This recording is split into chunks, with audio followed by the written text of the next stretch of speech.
Құрметті көрермендер, эфирімізге қош келдіңіздер. Жаңа бағдарламамыз егер деп аталады. Эфиріміздің қонағы Ғарифолла Құрманғалиев атындағы облыстық филармония директорының орынбасары Рахметов Абду Хабитұлы. Қош келдіңіз. Қош көрдік. Бағдарламаларымыз құтты болсын. Оңды болсын. Сіз енді біздің ең бірінші қонағымыз. Мақсатымыз енді көбірек мына жастарға ақыл кеңес беру мақсатында осы бағдарламаны жүзеге асыру мақсат болды. Енді ең бірінші сұрағымыз, өнер жолына қалай келдіңіз? Негізгі өзіңіздің жалпы мамандығыңыз қандай? Жастарға ақыл дегенде енді дәл қазір ақыл айтатын жасқа жеткен жоқпыз деген мен ойларымызды айтып отырайын. Өнерге қалай келдім дегенде ол жалпы өнер маған әкемнің қанымен, анамның сүтімен дарыған қасиет кие деп айтсақ болады. Енді әкем де анам да ауылдың алты ауыз дейді ғой. Ауылда отырыстардың бел ортасынан табылып, сол жерде бойдағы өнерлерін ортаға салып жүрген. Өнерден қара жаяу адам болмаған әкем де, анам да. Солардан көрген тәрбием, солардан сіңген қасиет болар. Мен бала күнімнен әкем домбыра тартады, сол домбыраға ұйып тыңдап, болмаса қазақтың төкпе күйлерін тартқанда әкем. Мен 3 жаста жаңа табандап жүрген уақыттарында мен сол күйді тыңдасам елтіп отыра алмайтын көрдім. Күйді айналып жүгіріп шауып, сол бастан 5 жасыма келгенде мен әкемнің тартып жүрген домбырасын шертіп үйреніп бастаған дейді сол уақытта. 3 жасымда сахнаға шықтым. Ол кезде Бозторғай деген конкурс болатын. Ауылдық деңгейде өтеді, одан аудандық, облыстық. Сол Бозторғайға 89 жылы Мейрамбек Беспаевтың Бозторғай деген әнші балапан конкурсына қатыстым. Бозторғай деген әні хит болады сол 89 жылда. Соны орындап ең бірінші сахнаға сол әнмен келген. Сол 3 жасымнан бастап қазір 33 жасыма дейін сахнада жүр. Негізгі мамандығыңыз сонда? Негізгі мамандығым мәдени демалыс жұмысын ұйымдастырушы. Махамбет Өтемісұлы атындағы Батыс Қазақстан мемлекеттік университетінің мәдениет және өнер факультетінде оқыдым. Еңбек жолыңыз жалпы осы филармонияға келмес бұрын? Филармонияға келмес бұрын мен сол университетті бітіргеннен кейін 4-ші курста жүргенде бізде КВН дейді ғой, қазір жайдарман ойындары дейді. КВН-ға қатысып жүрген болатын. Атырау қаласының әкімінің кубогы болып, біздер Ақсай қаласының жанынан команда құрылып, сонда қатысып, бас жүлдені Атырау қаласының әкімінің кубогын иеленіп қайттық. Соны алып келгеннен кейін Бөрі ауданының әкімі қабылдау жасап, сол жерде сол әкімнің орынбасарымен Талғат Сыдықов деген азаматпен қабылдау болғаннан кейін, сол жерде ол кісі жұмыс мәселесін шешетін болып, сол Ақсайға қызметке шақырды. 2008 жылы Ақсайда алғашқы мектепте білім беру ошағында педагог ұйымдастырушы болып қызмет атқардым. 1 жыл. Содан кейін мектептен тыс жұмыс орталығына директордың орынбасары болып бардым. Одан кейін мәдениет үйіне келдім, сол Ақсай қаласында. Содан бастап түбегейлі жалпы мәдениет саласында Ақсайда мәдениет үйінің директоры болдым, одан кейін демалу орталығының директоры болдым. Сол жерде қызмет атқарып жүргеннен кейін филармонияға шақырту түсті. 2 жылдан асты қазір филармонияда қызмет атқарамын. Еңбек жолыңыз жалпы қанша жыл мәдениет саласында жүрдіңіз? Еңбек өтілім жалпы 10 жылға таяу. Ақындық өнеріңіз бар екенін білеміз. Енді біз сізді көбіне әлеуметтік желілерде өлең шығарып, кейбір елімізде болып отқан жайттарға бір сын көзбен өзіңіздің бір-екі шумақтарыңызды шығаратынымызды оқып отырамыз, кей кезде қолдап отырамыз, кей кезде қарсылық отырамыз. Кей кезде бір қарсылық білдіріп отырамыз. Енді сол жағын айтсаңыз, өзің жалпы ақындық жолын, өнеріңізді. Ақын көп жерде сол айтып жатады. Мен ақын емеспін жалпы өзім. Ақын жанды боламын дейді. Қазақтың әрбір қазақтың бойында, қанында сол сөзге шеберлік, шешендік, ақын жандылық табылады. Мен де сол ақын жанды адамдардың бірі болармын, бірақ мен өзімді толыққанды ақын деп айта алмаймын. Себебі ақындыққа келу үшін оған үлкен дарын керек бұларға, шабыт керек, білім керек. Мен қазір ол жағынан кішкене кенжелімін, сондықтан енді бірақ қоғамда болып жатқан жайттар енді кімге де әсер етеді. Жаңағы жүрегің тебіренетін шақтарда өлеңнің өзі жайшылықта тумайды, қайшылықта туады дейді ғой. Сондай бойдағы бір қайшылық сезімдер арпалысқан сәтте бір ойлар өрілетіні белгілі. Соны мен әлеуметтік желіге жазып қойдым, сол жерде қалады, оқитын адам сол жерде оқиды. Мен оны жаңағы жинақтап кітап қылып шығарамау деген ондай жоспарым жоқ. Көп адам көп сұрап жатыр. Кітап шығармайсыздар, жинақтамайсыз. Сол әлеуметтік желіде оқитын адамдар сол жерде оқиды. Негізі сіздің жазған өлеңдеріңізге көп қазіргі таңда композиторлар әуендер жазып жүр ғой. Енді қазір өнердегі достарым енді композиторлары бар, әуесқой ән шығаратын азаматтар бар.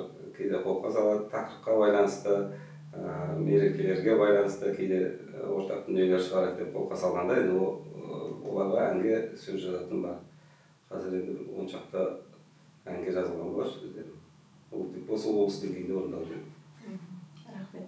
Енді жаңағы өлеңдеріңізге тағы бір оралсақ, жақында сіздің парақшаңыздан бір осы жастардың арасында көп тараған бір челлендж деп атайды ғой. Мына қыздардың көпшік киіп алып бір-біріне билей ма, мен бір әйтеуір бір челлендждің бір түрі. Негізі жалпы қазіргі таңда жастардың арасында бұндай арзан челлендждер көп тарап жатыр. Соған ойыңызды айтып қоссаңыз. Иә, оған бір төрт жыл жазған, қазір ойыма оралып тұрған жоқ. Жазған, иә, рас. Енді жалпы көпшік деген қазақтың ұғымында ол киелі нәрсе ғой. Жалпы ол басына жастанып жататын болғаннан кейін үйіңе қонақ келсе де төрге шығарып, астына көрпе жантайып демалсын деген ниетпен жастық, жұмсақ жастықтан ұсынып жатасың. Сондықтан да ол көпшілікке деген құрметіміз ерекше болу керек.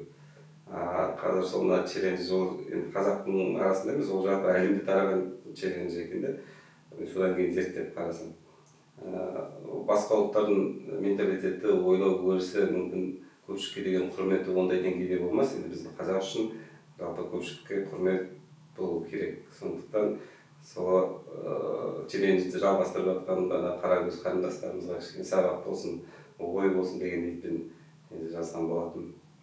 Сол кезде туындаған ол өлең емес, 4 жыл шумақта. Сол кезде сол риза болып едім өзім оқып. Көпшілікке ма, маған ба? Сіздің шығарғаныңызға өзім де сол кезде наразы болып жүремін, қыздарға дұрыс емес дүние ғой негізі деп ешқандай тәрбиелік мағынасы жоқ. Енді өзіңіздің тұлға болып кез келген адамда бір тұлға болып қалыптасуға бір кез келген адам әсер етеді ғой өмірде. Бір ұстазы болуы мүмкін, әкесі болуы мүмкін, анасы болуы мүмкін. Сізде сондай адам бар ма? Мен үшін тұлға идеал әкем. Енді кім-кімге де солай ғой. Мен қазір мана өлеңге жастау, сол әкеме арнап жазғаным бар еді. Соны оқып берсем осы орайда да. Менің әкем қарапайым жақсы адам, бастық болып галстукте тақпаған. Бірақ біздің шаңырақтың тірегі, сондықтан мен асқақ көрем басқадан. Менің әкем кресло көрмеген, еңбек етіп ұрпақ үшін терлеген. Билік құрып, стол соғып ұрыспай, биік тұрар бастық маған өзгеден. Менің әкем қызықпаған билікке, ауыл өскен адамдармен килікпей, ақылмен, мінезімен хан болған қарапайым мінез үшін сөйтіппе. Ауыл өткен бар ғұмыры жастығы, арылмаған адамдықтың тасқыны. Менің әкем әулетімнің діңгегі, менің әкем бастықтардың бастығы.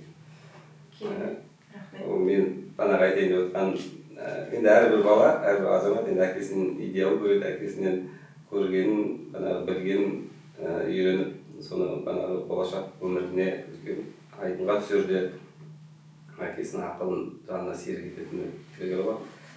Мен әкемнің айтып отыратыны, қай кезде де қандай қызметке барайын, мен қандай іс бастамайын, әкеме кеңесіп отырамын. Сол кезде ең бірінші айтатыны, балам, не бастасаң да халықтың ақын жеме, адалдығыңнан аттама дейтін.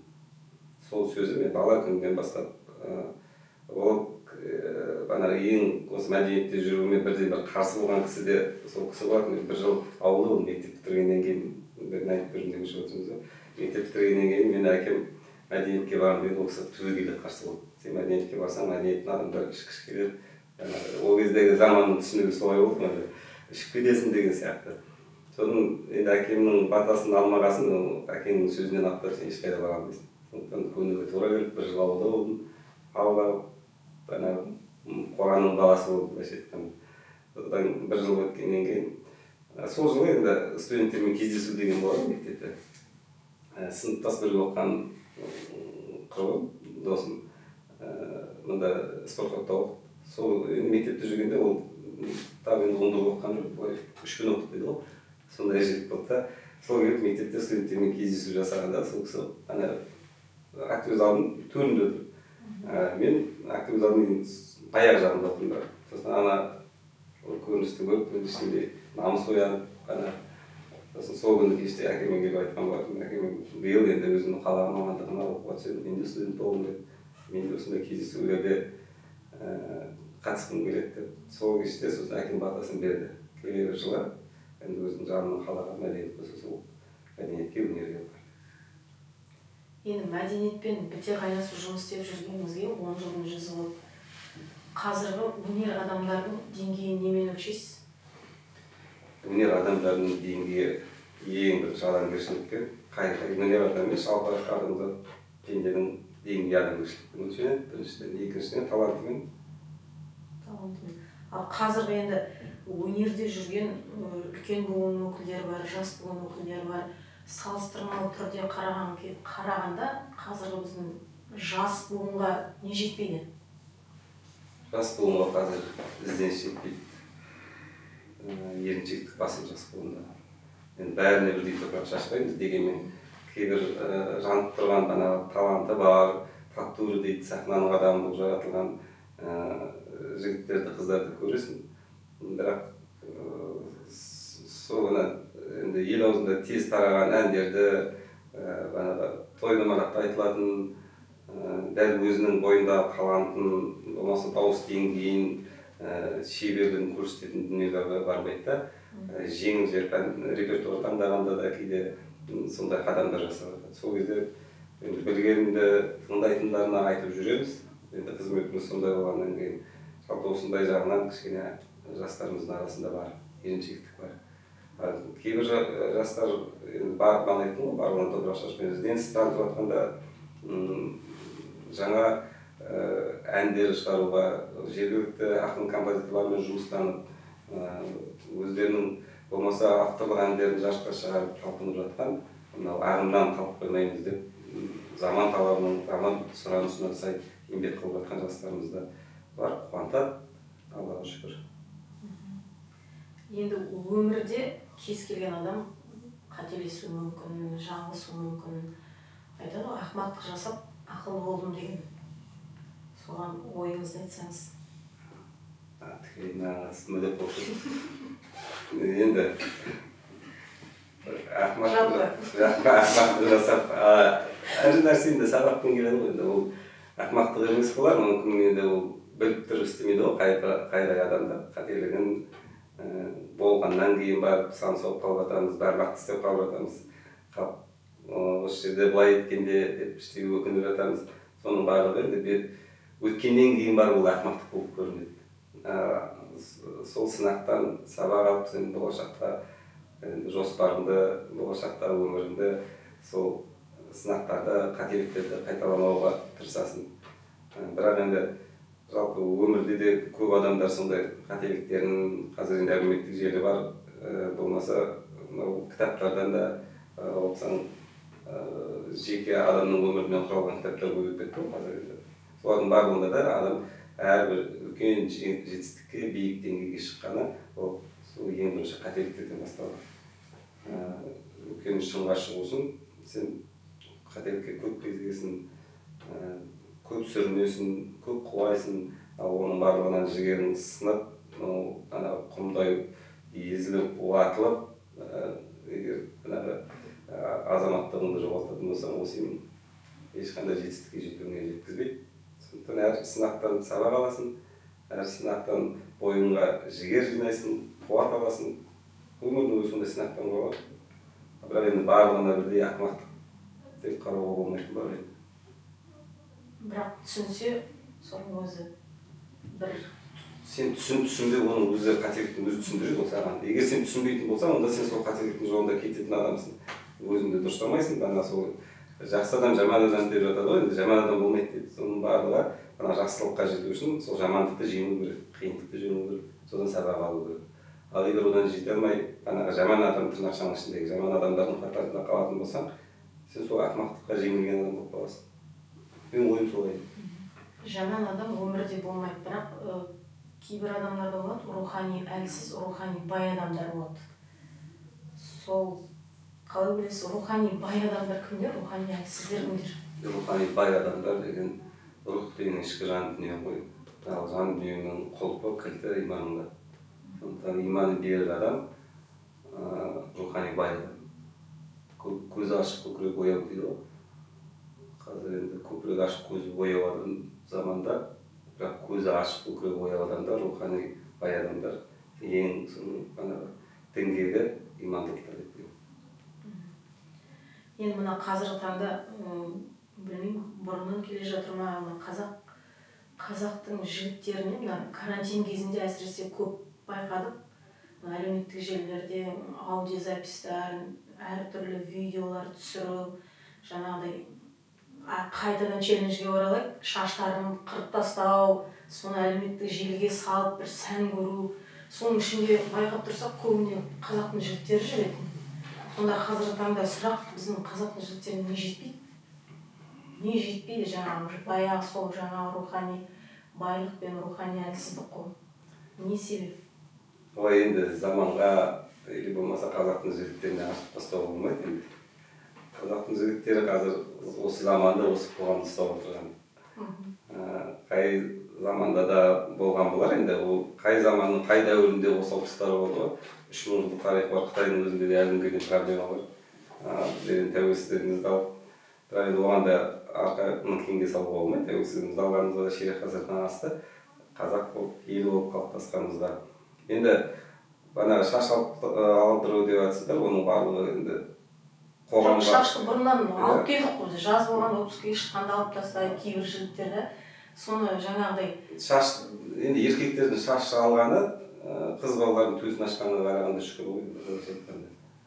Жоқ, менің ойым жаңағыдай карантин болмаса да сол шашты алып жүрді ғой деймін. Соны жаңағы жұртқа жариялап қажет па деймін. Соны карантин, енді оны карантинге бағанағы сырттауға болмайды. Ол енді қазір әлеуметтік желі боласын, адамның танылуына жалпы да қазір қоғамда жұлдыз болуға да осы әлеуметтік қолындағы қалта телефонын ашып қалсаң ғана бүткіл әлем қолында, көз алдында.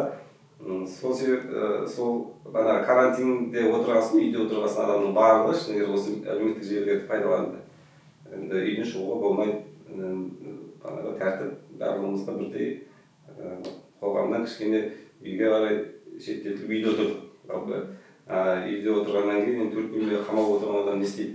Бәрібір қоғаммен байланысқа шығу керек, бір-бірімен араласу керек. Сондықтан тек қана ол шашты алып тастау емес, бір спорттық үйде жаттығуларды да бір-біріне челлендж қылып жолдап жатты. Абай атамыздың да 175 жылдығы Жұбан бабамыздың 100 жылдығына арнап өлеңдерін оқып жатты. Жақсы челлендждер болды. Біздер енді оның жеңіл челленджді алып, оны проблема болып жүруге де хақымыз жоқ шығар. Істеліп жатқан карантин уақытында жолда да орындаған жоқсыз да? Мен енді шаш қыруға егер де мен қолым бос болып анағыдай үйде отырған азамат болсам, мүмкін мен де істер едім. Себебі енді шаш алғанның жаңа шаш шығатын орнына кішкене свежий шаш дейді ғой. Шашын жаңа жақсы, мен жұмыста болдым, қызметте болғасын мен енді шаш алып тастауға мүмкіндігім болмады. Қалған челлендждерім жолдағыларын барымша мен жаңағы орындадым. Мен өзімде бір челленджін бастаған болатынмын. Әкеммен фото, анаммен, немесе әкеммен фото деген челленджді 8 соны мен бастадым. Ол да жаңағы әлеуметтік желіде жақсы тарады. Ол челлендж ұнады. Мағынасы бар, түйіні бар. Шаш ала алмайтын болғасын сондай дүние жасадық енді. Енді жаңа карантин уақыты дейміз ғой, карантиннің минусын айтпай-ақ қояйықшы, біздің жалпы өнер адамдарына плюсы қандай болды? Өнер адамдарына плюсы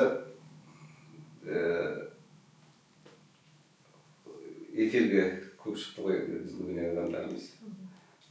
Жалпы бұқара балалар үйде отырған. Енді ана теледидар көретін болса, оның белгілі бір бағдарламалары, уақыттары, регламенттері бар да. Ол жерде жаңалықтар көрсету керек, ол жерде басқа сериалдар жүрді. Мынау карантин кезінде әрбір өнер адамы өзінің жекелей парақшаларынан тікелей эфирге шығып, өзінің шығармашылығын насихаттауда көптеп кішкене мүмкіндік болды. Бұлай уақыттарда, карантин болмаған уақытта, енді әлеуметтік желіні қарайтын, тікелей эфирді қарап отыратын адамдардың уақыты болмайды да. Енді жұмыста жүреді, кешкісін үйге келеді, бала шағаның қамы, балаға уақыт бөлу керек, тәрбиесіне, ұлт біліміне уақыт бөлу керек. Сондықтан көп адам енді эфирді қарап, мысалы сіздің менің эфирімді қарап тамашалап отыра алмайды.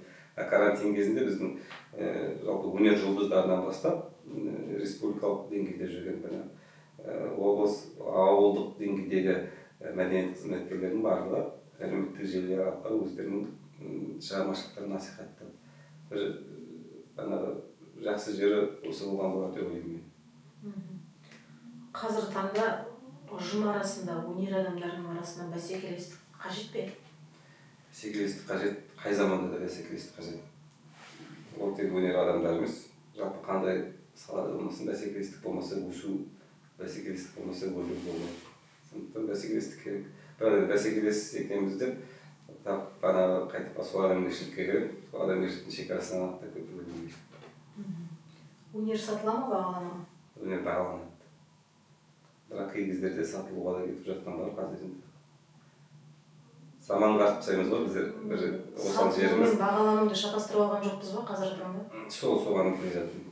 Сатылу мен бағалану дегенде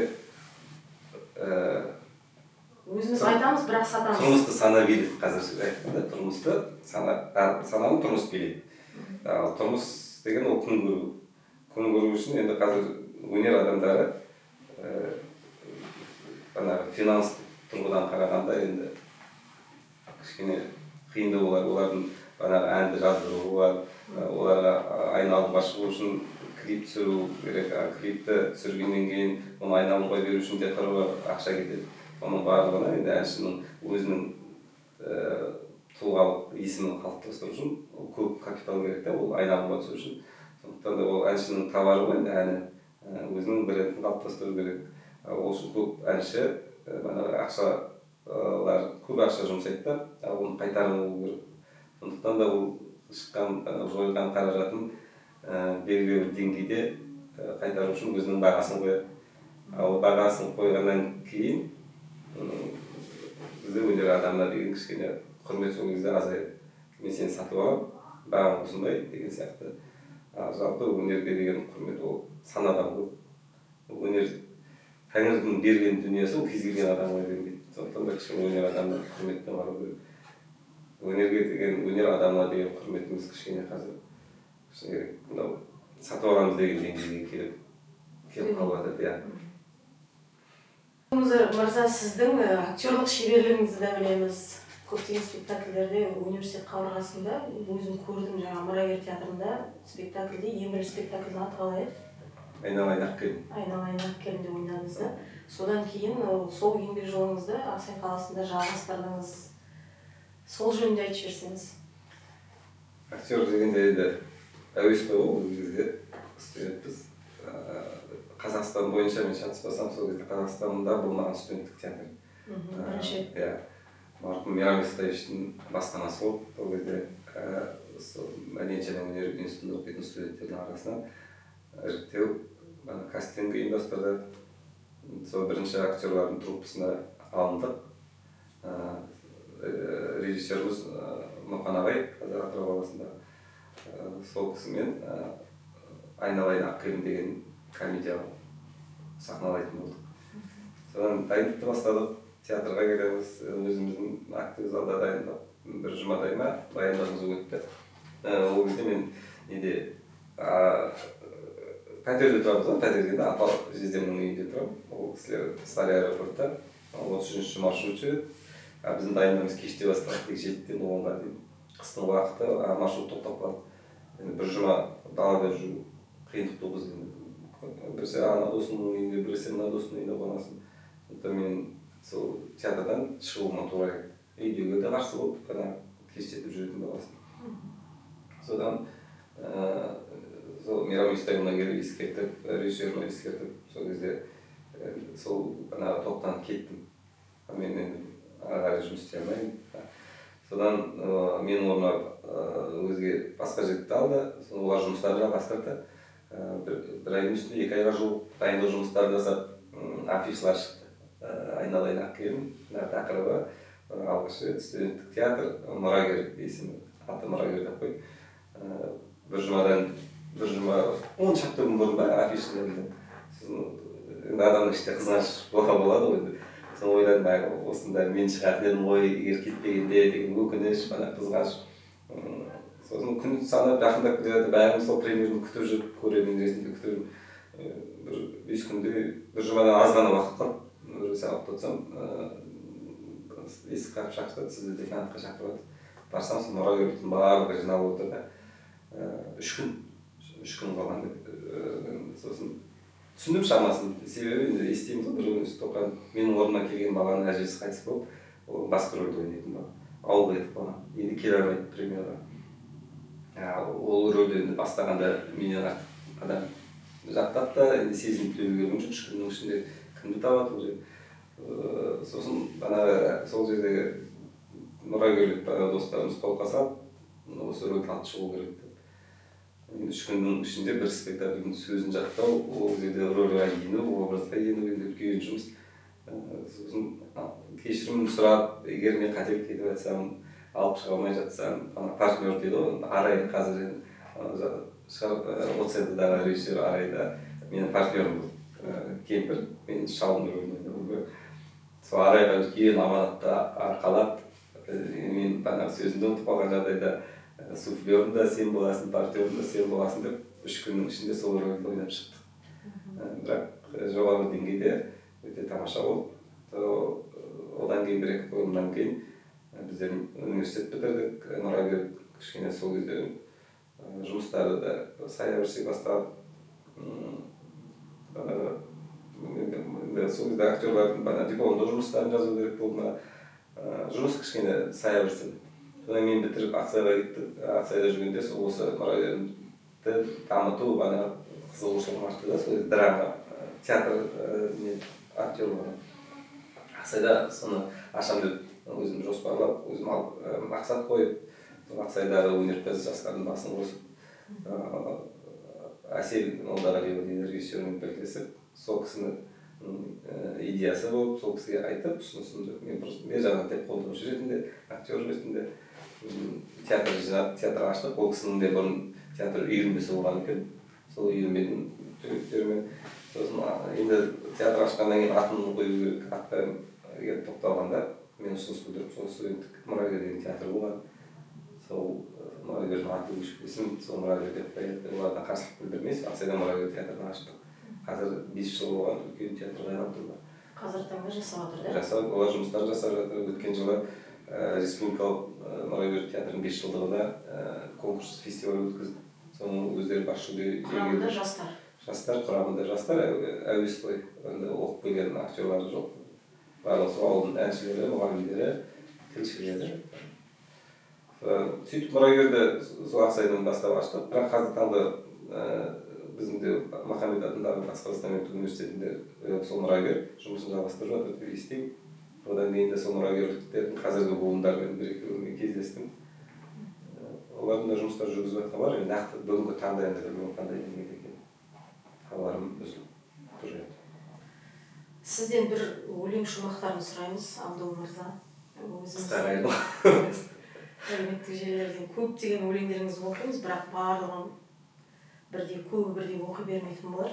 Өзіңіз бір шумақтар келтіріп оқып берсеңіз. Шумақтар дегенде, бана айттым ғой, менде әлеуметтік желіде қалады. Соны телефонда жүрген 1-2 оқып берген. Бізде жер мәселесі көтерілді ғой. Қазір қоғамдағы жер мәселесі, тіл мәселесі белең алып тұр ғой. Бір кісінің жазбасын оқып едім. 12 жыл бұрын осыдан Қазақстаннан кетіп, өзге мемлекеттерде жұмыс барысымен тұрып, сол кезде кеткен кездегі мәселе, тіл мәселесі мен жер мәселесі. Сол 12 жылдан кейін келсем, сол мәселе қордалануда. Енді жалпы сол жер мәселесі осыдан 2-3 жыл бұрын бір өзекті мәселеге айналып жерде дүмпулер болды, жер үшін, ел үшін бейжай қарамайтын азаматтар өзінің ойларын білдіріп, қоғамда бір серпіліс болған кезде мен де сол ойыма келген орамдарымды жазған болатынмын. Арыңды сақта олмау, арыңды сақта, басыңа батпан түссе де сарынды шақта, төсінде сені тербеткен толымды кезде, жеріңді сатпа құлыным, барыңды сақта, анаңның салған әлдейін тыңдаған балам, жат қолға тегін қима деп ымдаған маған, безбүйрек болып кеттік пе бауырым бүгін, қорғайып жерді, қорған екі сынбаған аман, демегің аға не қайыр құрғыр ісімнен, кер заман қазір кімді ғып, кімді түсінген, жыр жауһарларының куәсі жазира далам, жатқа кетпесін күйлердің кім бірі сіңген, қол жайып дұға қыл ғане аталар абыз, қабыл болған ғой қашанда баталар нағыз, ұрпаққа аман қалдырсақ туған мекенді, өліп кетсек те тып-тыныш жатады аламыз деп. Сондықтан енді жерге деген, ата мекенімізге деген махаббатымыз мәңгі болу керек. Оны құлғыштай қорғау біздің борышымыз ғой азамат. Сол кезде туған өлең болатын. Бағдарламаға келгеніңізге көп рахмет. Бірден шақырғаннан Абдул мырза. Енді барлық көрермендерге, қазақ еліне ұстаған оразаларыңыз қабыл болсын, сізге де қабыл болсын дейміз.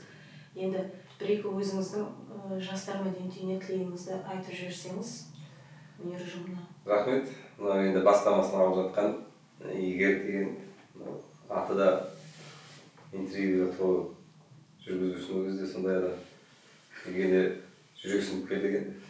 Эфир басталғаннан кейін арқаны кейінге жайып әңгімем жарасып кетті деп ойлаймын. Енді сіз шақырғанда айттыңыз ғой, шынайы болу керек, шындық болу керек. Ойымдағы ойлардың барлығын бүкпесіз айттым. Жеке өмірімде былайда азаматтық позициямда ұстанған ұстанымда осындай. Енді осы ашып жатқан бағдарламаларыңыз қоғамға керек. Енді әлеуметтік жағынан болмаса елдегі проблемалар болып жатқан түрлі қиындықтар туралы ашылып жатыр түрлі бағдарламалар. Енді сіздердің бағдарламаларыңыз әрине шақырылған қонақтың тек өзінің деңгейінде сол азаматқа қатысты сұрақтар екен, маған қойып жатқан сұрақтарыңыз. Осындай шығармашылық деңгейде ашып жатқан осы үлкен бағдарламаларыңыз тек Ақжайықтың емес, Алтағаштың сүйіп қарайтын, күтетін, сағынса күтетін бағдарламасында айналсын деп тілек айтамын. Барша осы Ақжайық өңірі осы бағдарламаны көріп жатқан көрермендерімізге оразаларыңыз қабыл болсын, оразада тілеген дұға тілектеріміз қабыл болсын, кәміл болсын, және де осындай тың дүниелерді жалпы жастарға, қоғамға керек мәселелерді көтеріп, жаңа бағдарлама ашып жатқан жастар мәдениет үйінің ұжымына үлкен шығармашылық табыс тілеймін. Жалпы көріп отырамыз, біліп отырамыз, әріптестік қатынастарымыз одан былай әлеуметтік желілер арқылы сіздердің қазір жаңаша дүниеде, жаңаша форматта ұйымдастырып жатқан шараларыңызға өз басым қарап риза болып отырамын. Әр заманның, әр уақыттың, әр жұмыстың бір тынысы ашылатын сәттері болады. Қазір осы жастар мәдениет үйінің қызметінің, жұмысының тынысы ашылып, ауқымдалып, үлкен шарықтау шегінде қызмет етіп жатсыздар. Ел үшін атқарған еңбектеріңіз елене берсін. Тек жақсылықта жүздесейік. Рахмет. Рахмет сізге де. Келесі кездескенше қош сау болыңыздар.